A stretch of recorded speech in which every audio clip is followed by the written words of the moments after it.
A historic dawn in the Middle East. After months of fierce conflict, Washington and Tehran have signed the groundbreaking Memorandum of Understanding, halting the war and paving the way for direct talks in Switzerland. But who truly won? While the deal reopens the vital Strait of Hormuz, welcoming the first French energy tanker in months, analysts suggest Tehran hold the upper hand, keeping its missile program off the table. As a crucial 60-day negotiation window begins, global leaders are watching closely. Is this a fragile pause or a permanent reset of global power? Let's unpack the real stakes behind the US-Iran deal. Let's get into In Focus.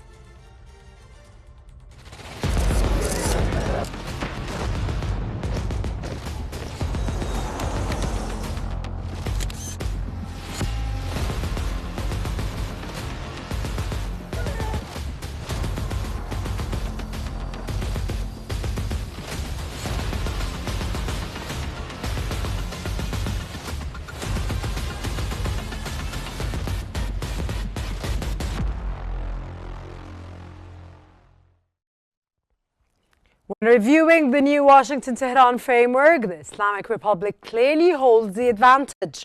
Although leaders agreed to reopen the Strait of Hormuz, ending our global energy crisis, Iran secured massive strategic victories.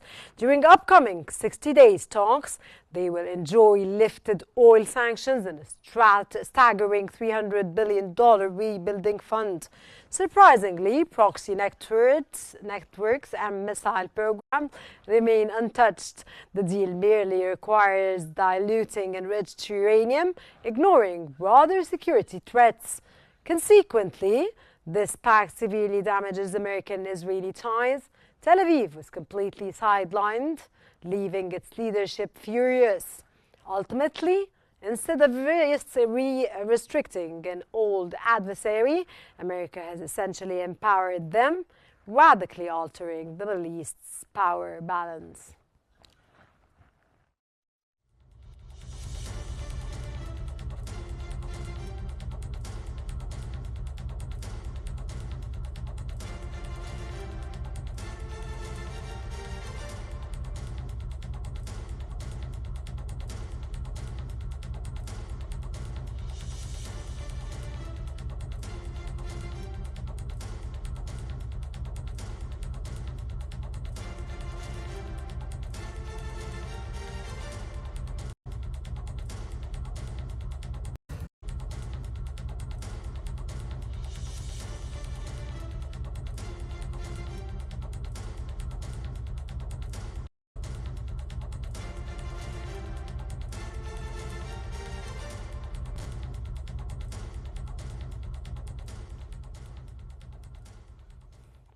A major transformation is unfolding inside NATO. European nations are actively expanding their defense readiness, stepping up to fill security gaps as Washington officially reduces its emergency troop contributions. Simultaneously, the coalition strongly supports the recent American agreement with Tehran. Leaders believe this vital treaty successfully neutralizes immediate nuclear threats and dramatically improves international stability. Regarding Eastern Europe, the Russian conflict has entered its fifth consecutive year. The central message remains urgent. Western allies must sustain their weapon supplies to help Kyiv continue shifting battlefield's dynamics.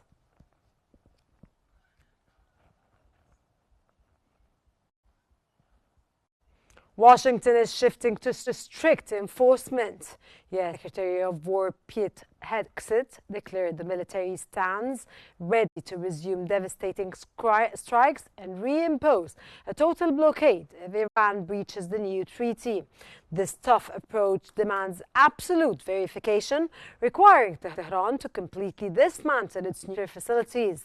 Furthermore, Washington expects European partners to spearhead maritime security, keeping vital trade lanes moving.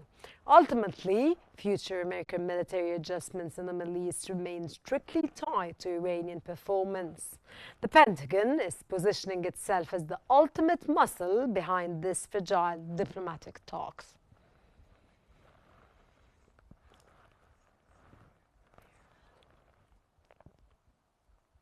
And to shed more light on this, joining us from Washington, Ambassador Patrick Thieros, former American diplomat. Welcome to In Focus, sir. And it's a pleasure to have you with us today in this very exclusive episode of In Focus. Of course, sir, you know, the deal is in effect now. Ambassador Patrick, does Defense Secretary Hegseth's threat to restart the war undermine the fragile diplomatic spirit of this new memorandum? I doubt it very much. Secretary Hegseth has a history of sounding off and with a great deal of threats and braggadocio, so that he has become part of, how can I say, part of the noise background. I don't think he has changed anything, and I don't think that the Iranians will be particularly impressed by the threat, nor is anybody in Washington really paying much attention to the threat. Sir, how does the United States reducing its NATO force pledges impact European trust in American security guarantees, of course, after the narrative and the means that Hegseth was, of course, introducing what he said when he was discussing NATO and dismantling, of course, military abilities to NATO. And, of course, it was a pro-aggressive approach and tone. The United States government has a tendency, and actually the United States public as well, to put different subjects in different silos, in different categories. I doubt very much that from the American and the European point, that much of what the Americans and the Europeans are doing will spill over into affecting what is happening in Iran and the Middle East.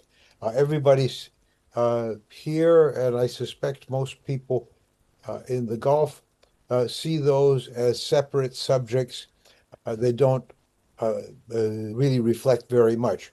We are now far more committed militarily in the Middle East. We have aircraft on standby. If nothing else, we've telegraphed in the past that we will be reducing our military presence in Europe, and are dropping hints about what is available and not available. That is an issue that the Europeans are slowly coming to the conclusion that the United States will be a less reliable ally in Europe. Does this cover the other theaters of potential war? I think each of them, such as Iran, needs to be looked at separately from what is happening in Europe. Sir, the statement of Hegseth, or even, of course, yes, Donald Trump, when he decides that NATO is being dismantling of weapons at this time, military capabilities at this time, because from the perspective of the United States, they did not stand behind them or did not have their back during this war, which took place with Iran. How do you read this, sir, and what is the impact of this on NATO or the European countries? The United States, generally, there is a public feeling that the Europeans have not been carrying their weight in the defense of Europe, that they have come to depend too much on the United States. So politically, this is relatively popular in the United States. It's only people, how can I say, in the policy regions who understand these things that worry about it. In Europe, the Europeans have gotten the message. One or two countries, perhaps not, but the other Europeans. Who are the countries, sir? Sorry to jump in and interrupt you. Spain, for one. Spain is probably the most obvious example that feels that they do not have to increase their military budget, that the other things that they are doing to contribute to the security of Europe, to the safety of the world economy, are sufficient. The I think that is a bit disingenuous. I think, like everybody else, no one wants to spend money that they weren't spending before. But aside from that, right now, Germany is trying its utmost. Uh, France, Italy, their defense budgets are going up all over Europe. And in some cases, Poland and Greece, they are, as a percentage of GDP, just as large as the American defense budget. So Europe is getting it. Europe is now actually has the bigger European problem is, will the defense of Europe be managed as a European issue, separate from NATO, or will the Europeans try to over the management of NATO, and in fact replace the Americans within that framework?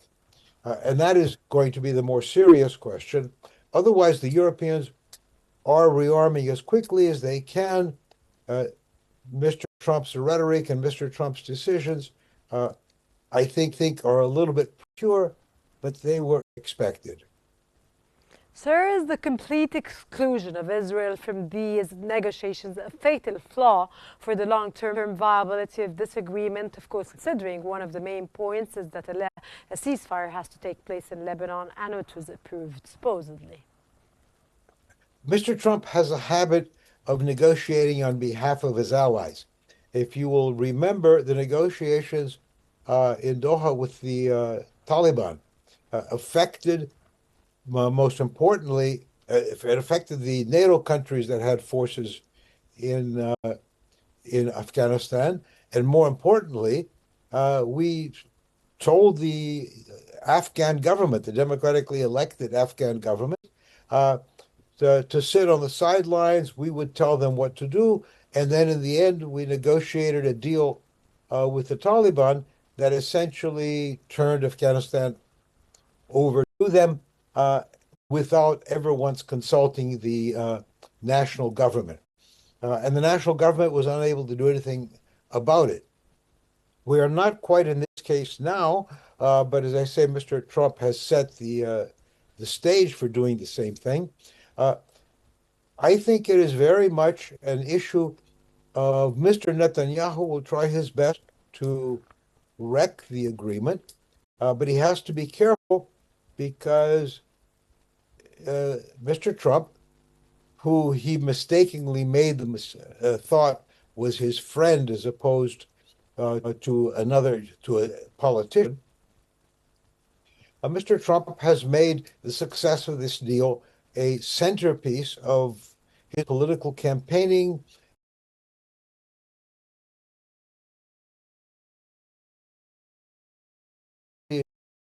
Overreach, or it is possible that Hezbollah might provoke him and give him an excuse, but that's what it will take to keep the war going. Other than that, the Israeli position now is a very weak one in that it depends on the personal decisions of one man, President Trump. Sir, you're mentioning that Israel will try to wreck the agreement, or Benjamin Netanyahu is going to try to wreck the agreement. Also, on the other hand, you're mentioning that Israel is also weak. And how do you read the status of the United States at this point? Your narrative and your opinion, please. Again, if you look at it, a silo, the U.S. government, yes, this is part of the treaty with Iran, but the truth is that without American military and economic support, Israel would be really quite weak. On top of that, there's the psychological effect. If your principal patron, if the country that has kept your country alive and powerful and functioning, tells you to do something, you don't, you are taking a very big risk. And I think once the Israelis get over their anger and surprise at being cut out for the first time in I don't know how many years, being cut out of all negotiations and then being told this is what you have to do, take it or leave it. This is such a shock to the Israeli political system that I think we will hear a great deal of rhetoric and demands that Netanyahu stand up to Trump and demands that he follow up.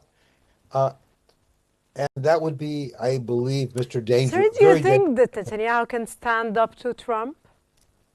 No, I think he can try. How would he try? Yeah, I would be very. I would, if I were in his shoes, I would be very careful dealing with Mr. Trump, because Mr. Trump has just uh, suffered what his opposition and even people within his own party are calling a mistake and a surrender, and he is not going to be very happy with someone like Netanyahu if I was to wreck his biggest accomplishment in the Middle East in his own eyes. In his own eyes. Thank you very much, sir. Does this memorandum represent a pragmatic diplomatic pivot or merely a temporary pause for military reconstitution? I, I actually, reading the 14 points, I realized that this is about 10% a military and strategic agreement. And from that point on, it is largely a discussion of how the United States can bring Iran back into the world economy. From the Iran, this is a gift to Iranian moderates if they take it, if they are able to take it, because I found it difficult to understand anything that the Iranians would reject, even the question of tolls or no tolls in the Strait of Hormuz. So the only thing, as I say, that at least the hardliners in Iran might find to upset the arrangement would be for Mr. Netanyahu to continue the bombardment of Lebanon, to continue prosecuting the war, or possibly even tossing a couple of missiles at Iran.